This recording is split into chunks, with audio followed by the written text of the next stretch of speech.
I've talked to thousands of freelancers over the years. And without a doubt, the number one question that freelancers ask me is, how do I get more clients? But that's not the right question to be asking to solve the problem that they're really trying to solve. When they ask that question, what they're saying is, I need to solve the problem of more income. And to solve that problem, the real question you need to be asking is, how do I keep the clients I've already got coming back for more again and again without feeling like a pushy salesperson?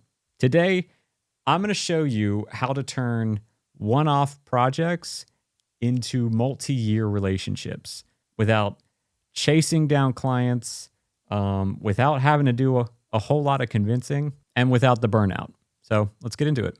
Here's the short answer, if you're pressed for time. Don't just deliver a project. Solve an ongoing stream of problems, and then you become the first person your clients think of when the next problem emerges or when you point out the next problem. But here's where the art comes in and why I don't just stop the video with that answer. Where do those problems come from? What do they look like? How do you spot them? How do you present them to a customer? How do you frame them and pitch them in a way that gets an immediate yes? Let's break that down. Most freelancers spend 90% of their energy trying to find new clients, new leads, new outreach, new trust building, new pitches every time. But here's the truth. You don't build a business by constantly starting over. You build a business by stacking what works. I discovered this principle like a lot of you will, totally on accident. I did a good job for a client.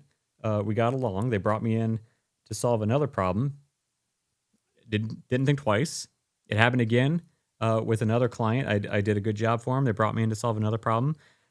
Again, still didn't think of anything of it. I'd like to say that the third time it happened, I realized that this is a phenomenon I should probably try to replicate on my own.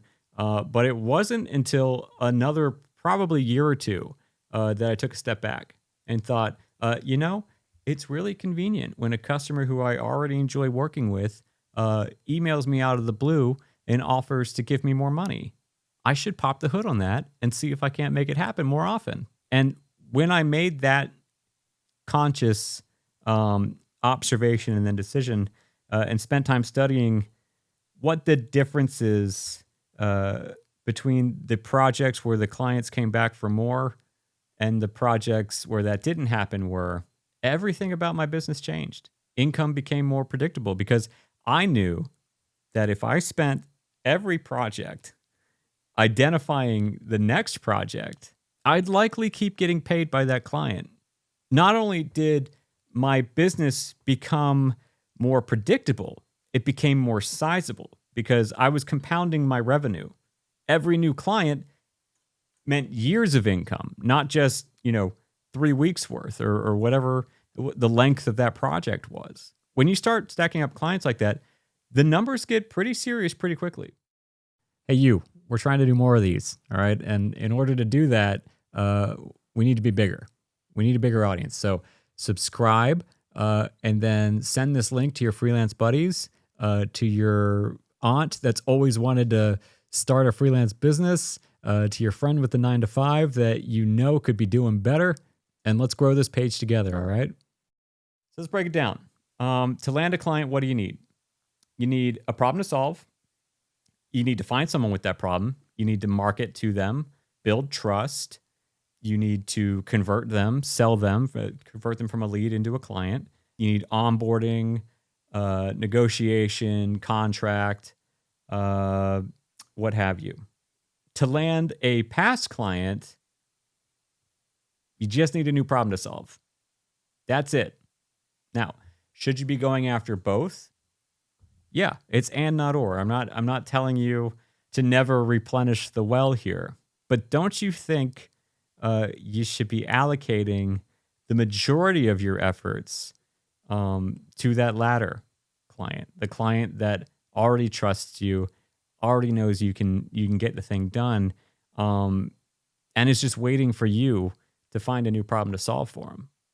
Now, listen, I've lived that life, that early freelance hustle of try to find 100 leads, nurture, lose 50 of them, get 10 of them on the call, and maybe convert one. Before there were DMs to randomly slide into, I was going door to door. I was sending a shitload of emails, going to Chamber of Commerce meetings, handing out business cards, playing the numbers game. It wasn't that I couldn't get new clients. It was that was my business that had taken over the entirety of my business development efforts, generating leads. It felt like the business owned me, not the other way around. Every month, I had to go out and hunt for my food. And then the month after, I started back at zero and had to do the same thing again.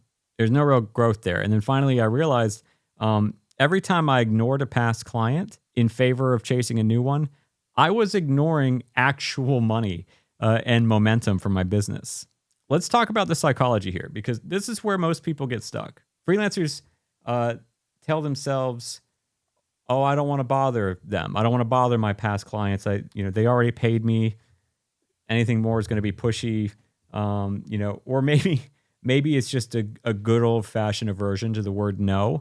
Freelancers, it's like they already pitched once and got a yes. Why press their luck and counter that word no when they don't have to? But this, like so many emotional blocks in business, is easily overcome by putting yourself in the client's shoes.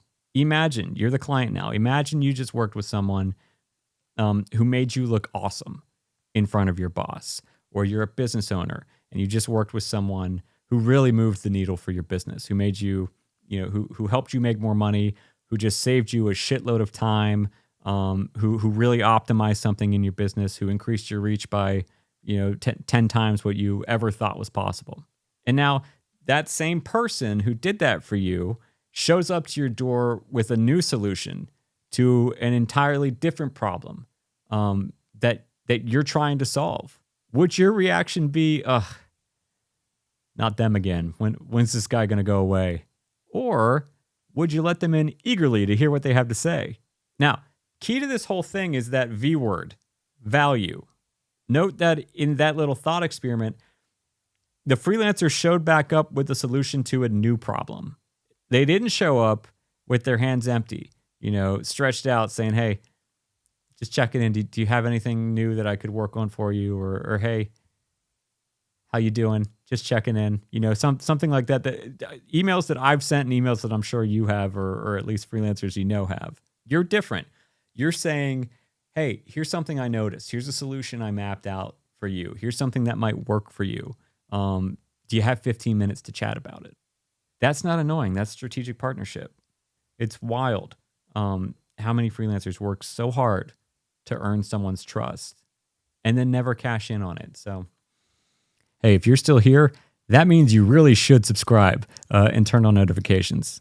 If you knew what I knew about what content is coming, there would be no hesitations. Just 2 quick clicks. Subscribe, turn on notifications.